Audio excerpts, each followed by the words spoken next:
La première chose qu'il a fait, c'est de faire que l'Égypte n'est plus l'Égypte. Elle est la République arabe d'Égypte. Or, les Arabes en Égypte n'existent pas. Il y a des Égyptiens. Il y a peut-être 1% d'Arabes qui sont les successeurs ou les descendants des conquérants arabes venant d'Arabie, mais le reste, ce sont des Coptes. Les musulmans d'aujourd'hui, ce sont des Coptes convertis. Donc, il en a fait la République arabe d'Égypte. Deuxième étape, avec Sadat, il a introduit dans la Constitution, article 2 de la Constitution, que la charia, c'est-à-dire la loi musulmane, la loi islamique, est la principale source d'inspiration de la législation égyptienne. Donc, automatiquement, je suis citoyen de deuxième zone en Égypte. Tous les Coptes, qui sont des autochtones, ne sont plus à 100% égyptiens, non. Ils sont, du fait que la charia privilégie les musulmans et font des chrétiens des immis, fait que le Copte, le chrétien en Égypte n'est plus chez lui. Avec alors les conséquences de la charia, la femme n'est pas l'égale de l'homme. Encore hier, j'ai fait une conférence à Bruxelles, où j'ai eu une intervention d'un musulman qui était dans la salle, égyptien comme moi, qui a voulu discuter. Alors je lui dis, tu vas pas m'apprendre. Il voulait me convaincre que la femme est l'égale de l'homme en Égypte. Il me dit, parce que la femme a le droit d'acheter un terrain.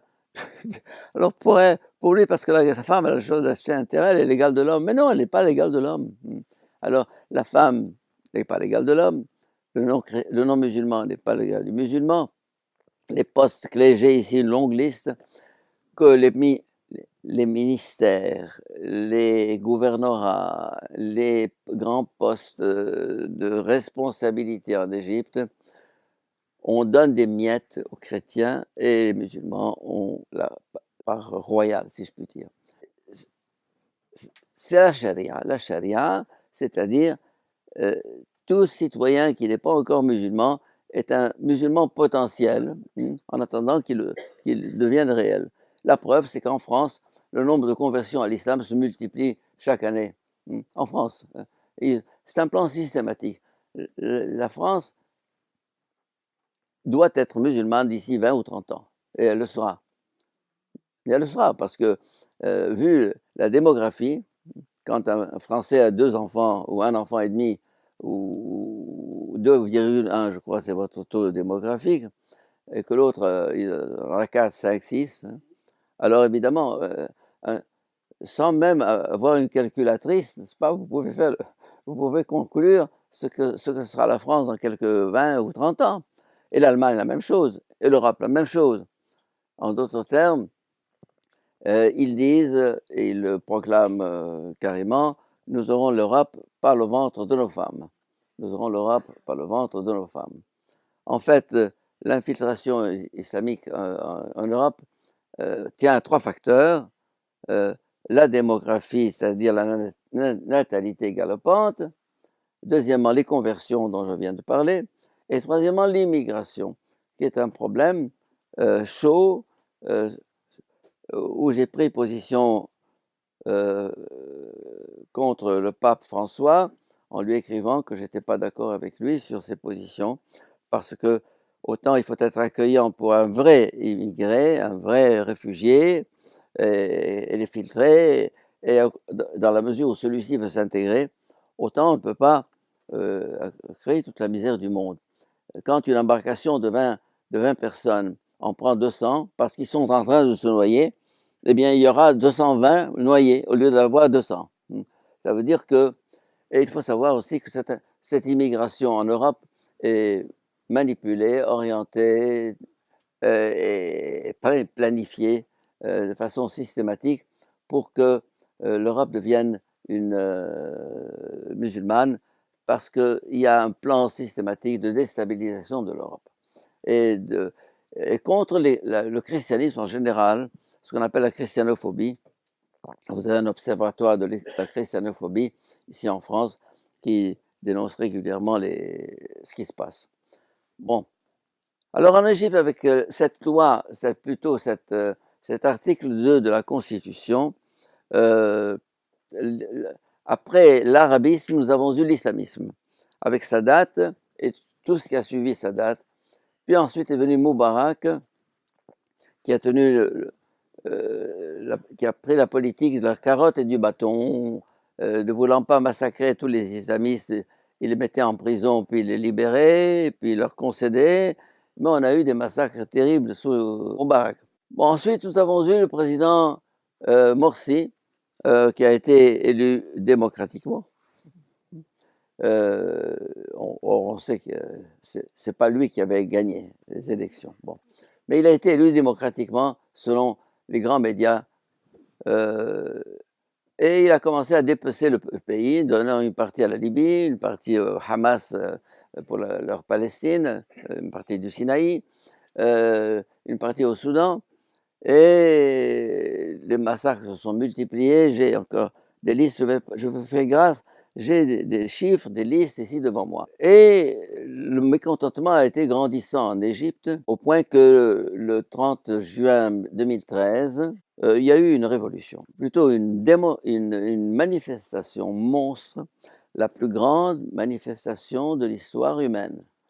30 à 33 millions d'Égyptiens, en immense majorité musulmans, sont descendus dans la rue dans toutes les villes d'Égypte pour réclamer la destitution de Morsi. Ça a duré 3 jours comme ça, jusqu'au moment où l'armée, qui était dans l'expectative, qui n'a pas voulu prendre position, a décidé de soutenir la volonté populaire, parce que la volonté populaire ne pouvait pas s'exercer sans un pouvoir militaire. Alors les militaires ont pris des causes pour la révolution et ont destitué Morsi. On a procédé à des élections et c'est Sisi, qui était général en chef des forces armées, ministre de la Défense, qui a été élu président. Alors, une des choses qu'il a faites très vite, c'est de mettre comment on appelle ça, les frères musulmans sont organisations terroristes et hors la loi, comment dire, ils n'ont pas le droit d'exister. Hein. Alors, et Morsi a été mis en prison et interdit aux frères musulmans, toutes les cellules frères musulmans ont été contrôlées, prises par le pouvoir. Alors les frères musulmans, les hommes se sont rasés la barbe, les femmes ont enlevé leurs trucs pour ne pas être l'objet de persécution de la part de l'État. Mais les frères musulmans sont très malins. Très malins. Quand ils ne sont pas devant, ils sont dedans. Et ils ont infiltré toute la société égyptienne. Exactement comme ils sont en train d'infiltrer toute la société française. Vous avez des frères musulmans de plus en plus actuellement dans tous les rouages de votre société. Et leur politique, c'est ou l'affrontement ou l'infiltration. Et l'infiltration est plus sournoise et plus efficace, parce qu'à long terme, elle porte du fruit. Par exemple, votre ministre de l'Éducation qui a été viré, bon, c'était une de leurs pièces maîtresses. Ils veulent avoir l'éducation en particulier, parce qu'avec l'éducation, hein, plus d'autres rouages de la société. En d'autres termes,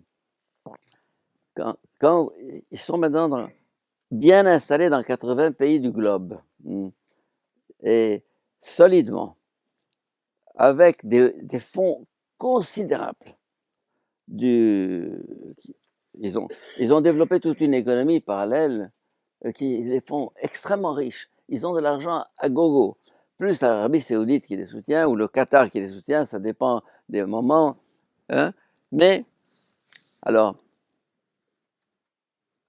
ils sont des irréductibles. Ils ont 5 principes. Dieu est notre chef, Mohammed est notre prophète, la charia est notre loi, le djihad est notre instrument, et notre souhait le plus cher est de mourir martyr. Donc, si vous voulez, un djihadiste n'a pas peur de la mort. Pour lui, c'est un grand honneur. non seulement un grand honneur, mais c'est la porte ouverte pour un paradis avec que vous connaissez bien. Alors, donc, si vous voulez, c'est des irréductibles. Hein, pour eux, c'est l'islam ou rien, peu importe. Alors, alors, si bien que récemment, lorsque le pape François a dit dans un de ses discours, tout ce qui se passe là n'a rien à voir avec l'islam, 2 ou 3 semaines plus tard, Daesh lui a envoyé une lettre que vous avez certainement lue, sinon je l'ai dans mon ordinateur, en lui disant, mon cher ami, je ne sais pas comment ils l'ont appelé, tout ceci a tout à fait à voir avec l'islam. C'est l'islam, ce que nous vivons, ces massacres, cette guerre, cette violence, c'est ce que nous voulons faire et nous voulons implanter, c'est notre instrument. Donc, ne nous dites pas, ça n'a rien à voir avec l'islam. Et ils disent, le pape veut nous émasculer. Ils n'ont pas appelé ce mot-là, mais il veut, en disant que tout ça, c'est pas bien, mais c'est très bien. Il dit, ça, c'est notre technique, c'est notre stratégie. Nous voulons, par la conquête, par la guerre, par la violence, implanter l'islam. Alors, s'il vous plaît, très Saint-Père, ils n'ont pas dit très Saint-Père, mais ne cherchez pas à nous désarmer. Alors, c'est là que on se rend compte que l'Église catholique est un peu à côté de la plaque dans ses représentants les plus éminents, y compris celle de France d'ailleurs, car le dialogue avec l'islam, qui est une chose merveilleuse et qui est la seule issue possible à la confrontation, piétine depuis 50 ans. N'a rien abouti à rien du tout. Depuis 50 ans, depuis Nostra Aetate, qui est le décret de Vatican II sur le dialogue, qui est une chose merveilleuse, bon, moi je suis pour le dialogue, à condition que le dialogue soit vrai, soit basé sur la vérité, et pas sur le mensonge et la duplicité. Un exemple. Tout à l'heure, Jean Maher vous disait Lazare. Lazare est la plus grosse institution sunnie dans le monde qui a un poids énorme sur le plan influence. Pourquoi? Parce qu'elle forme les imams de la planète, presque toute la planète, hein, à raison de centaines de milliers chaque année qui se forment au Caire. Et alors,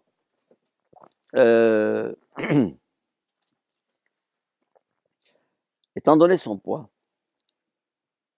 étant donné son idéologie,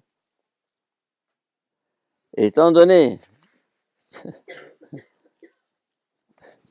voyez par exemple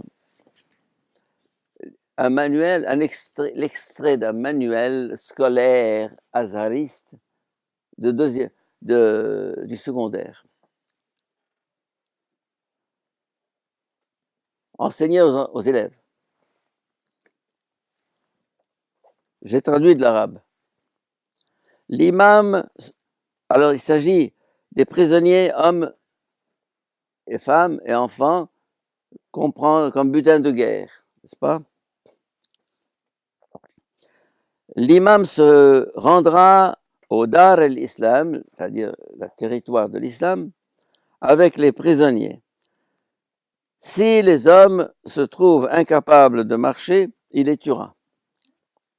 Quant aux femmes et aux enfants, il les abandonnera dans le désert pour qu'ils meurent de faim et de soif, en évitant de tuer les vipères et les scorpions pour augmenter la souffrance des mécréants.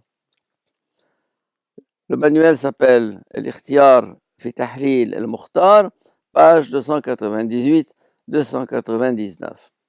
Manuel scolaire des écoles de Lazare. C'est un échantillon qui a été dénoncé, entre autres, par des musulmans à la télévision égyptienne en leur disant comment est-ce que l'État égyptien permet qu'on enseigne à des enfants de 13 et 14 ans des choses comme ça, plus bien d'autres choses.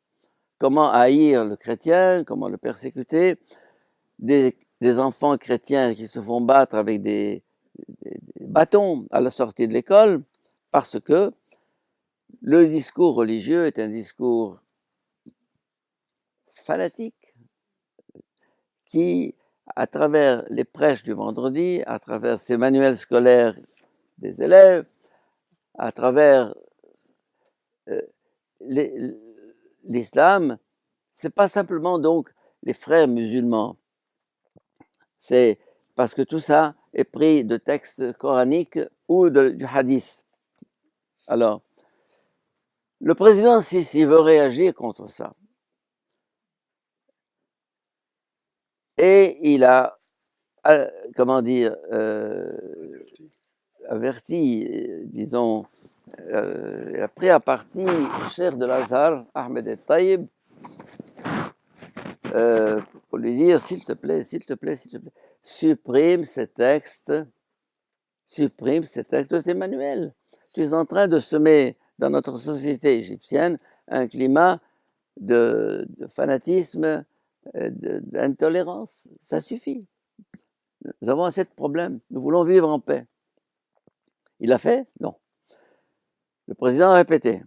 Pas seulement au cheikh Lazar, Ahmed El-Taïb, il l'a fait devant l'assemblée des 400 ou 500 ulémas, ce que vous appelez les ulémas.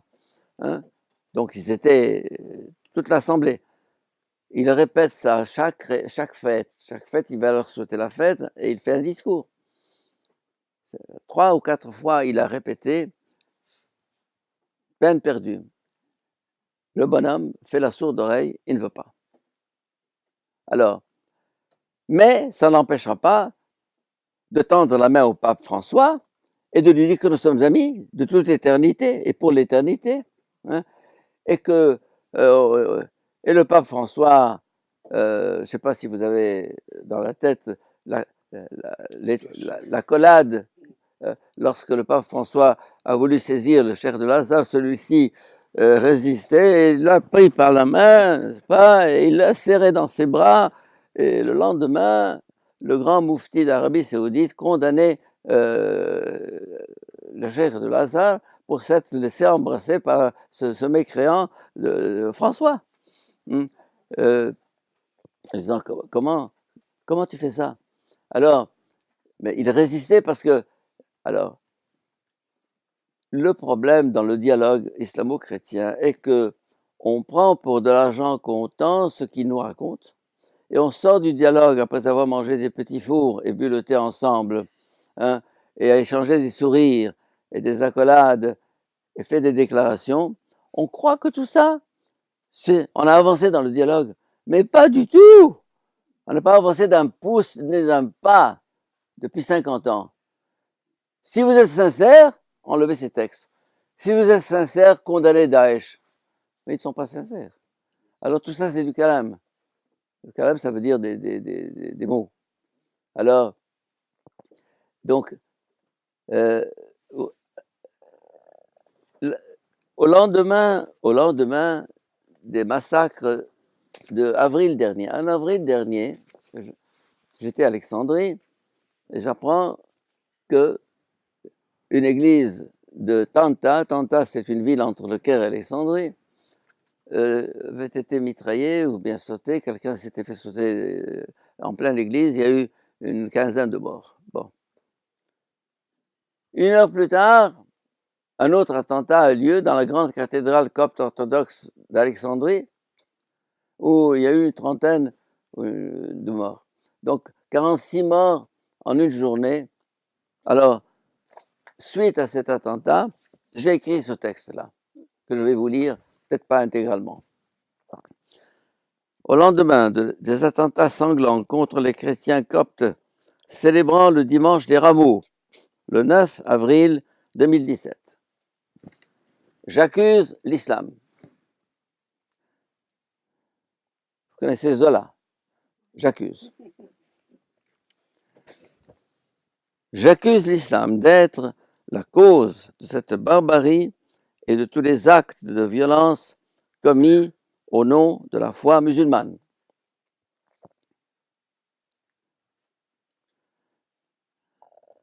Je n'accuse pas les musulmans, qui sont majoritairement pacifiques, bienveillants et amicaux, mais l'islam comme idéologie politique. J'ai parmi les musulmans, qui sont nos frères en humanité, beaucoup de remarquables amis fidèles et irréprochables, comme c'est le cas en France. Le nombre de musulmans qui sont gentils comme tout, avec lesquels on n'a pas de problème. C'est là qu'il faut distinguer l'islam comme idéologie, comme système, et les musulmans comme personnes. Et c'est ce que beaucoup ne font pas. Lorsque j'accuse l'islam, on me dit tu es islamophobe. Tu es les musulmans. Je dis je n'ai pas les musulmans. La preuve, c'est que dans nos écoles catholiques d'Égypte, l'immense majorité des élèves sont tous musulmans. À Roubaix, en France, au nord de la France, les 16 écoles de Roubaix ont pratiquement un 95% de musulmans à Roubaix. J'étais l'an dernier là-bas et j'ai rencontré le responsable de ces écoles. Dans notre centre culturel d'Alexandrie, les 50% qui fréquentent le centre sont des musulmans et des musulmanes, voilés, etc. Donc, les musulmans, dans la majorité, rejettent l'islam tel qu'il se manifeste dans l'islam pur et dur. Mais ils ne parviennent pas à en sortir. Les premières victimes de l'islam, c'est les musulmans. Même, ils sont pris dans un piège, dans une souricière, c'est fini, ils ne peuvent pas. Comme on dit en anglais, Islam is a one-way ticket. L'islam est un aller simple. Ça veut dire vous y entrez, mais vous n'en sortez pas. Sinon, la gorge coupée. Par le frère, par le père, par l'oncle, etc. Donc, c'est ce qui fait que l'islam progresse, s'impose, parce qu'on n'en sort pas, on s'en sort pas. C'est comme ça. Bon, alors, je n'accuse pas les musulmans, qui sont nos frères en humanité et pacifiques. De très nombreux musulmans et ex-musulmans ne sont pas responsables de cette barbarie au nom de Dieu. Ce ne sont donc pas eux que j'accuse, mais l'islam comme tel. Ce ne sont pas non plus les terroristes ou le terrorisme que j'accuse, ni uniquement les frères musulmans ou la nébuleuse qui gravite autour d'eux, pas plus que je n'accuse l'islamisme ou l'islam politique et radical. J'accuse tout simplement l'islam qui, par nature, est politique et radical.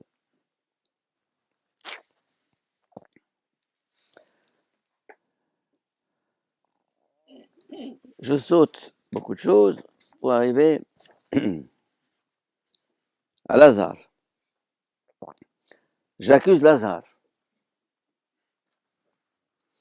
censé incarner l'islam modéré. À propos, le texte que je vous ai lu tout à l'heure est de l'école hanafite. Il y a 4 écoles en islam. La plus modérée, la plus tendre, c'est l'école hanafite. Et donc ce texte que je vous ai lu tout à l'heure est de l'école la plus modérée. Donc, je vais vous dire. Bon. Et l'Azhar est censé représenter l'islam modéré. On dit c'est l'institution la modérée.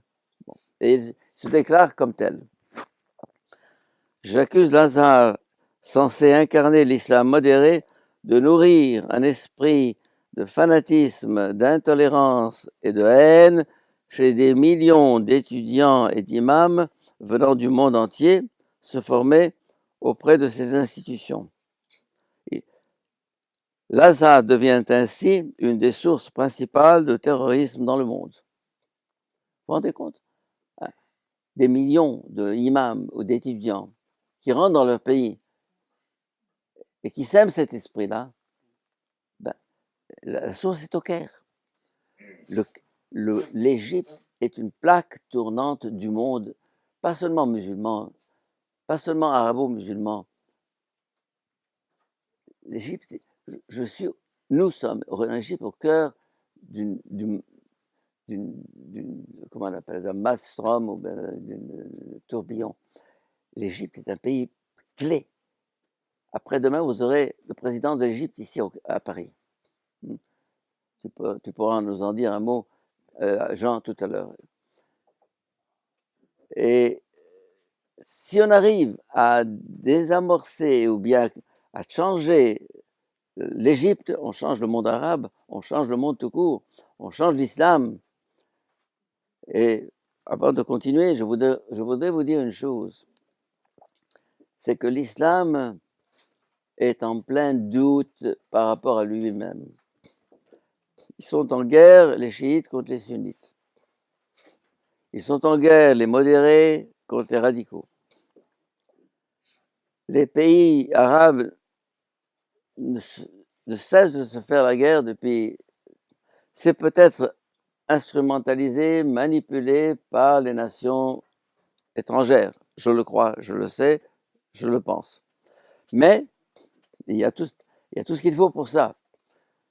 Il y a 14 siècles, il n'y avait pas l'Amérique, ni la France, mais ce qu'on appelle l'âge d'or de l'islam, c'est-à-dire les 30 premières années des califes bien guidés, Khalifa al-Rashidin, est une série de massacres horribles et de guerres terribles. Et trois des 4 califes ont été assassinés ou sont morts de façon violente. C'est-à-dire que cet âge d'or de l'islam est emblématique de quelque chose qui fait que l'islam est marqué dès les origines par cette violence congénitale, si je puis dire. Alors, comment ça s'est passé, ça? Ça s'est passé lorsque Mohammed, qui était un chef religieux, pacifique, portant d'un message de conciliation et de réconciliation, appelant à le Dieu unique, miséricordieux, etc. Quand son message proclamé à la Mecque n'a pas été reçu et accepté par les Mécois, déçu, dépité, il part avec 70 compagnons vers une ville située à 300 km en plein désert qui s'appelle Yathrib, qui est devenue Médine, qu'il en fait sa capitale. Et à partir de ce moment-là, Mohammed est passé du statut de chef religieux à chef militaire et politique. Et il a fondé la société musulmane, qui est un tout où politique et religion, société et culture, tout fusionne pour faire un tout. L'islam est un tout. Si vous voulez taper dans Internet, j'ai un texte qui s'appelle Islamisme et Islam, Henri Boulade. Vous aurez en 2 pages le résumé de tout ce que je pense là-dessus. En d'autres termes, ce basculement de l'islam modéré et spirituel, avec des textes magnifiques. J'ai lu le Coran en arabe de la première à la dernière page, en soulignant les beaux textes. Et ils sont nombreux. Mais malheureusement, il y a eu un décret qui s'est fait au IXe siècle. Le IXe siècle est une plaque tournante de l'islam.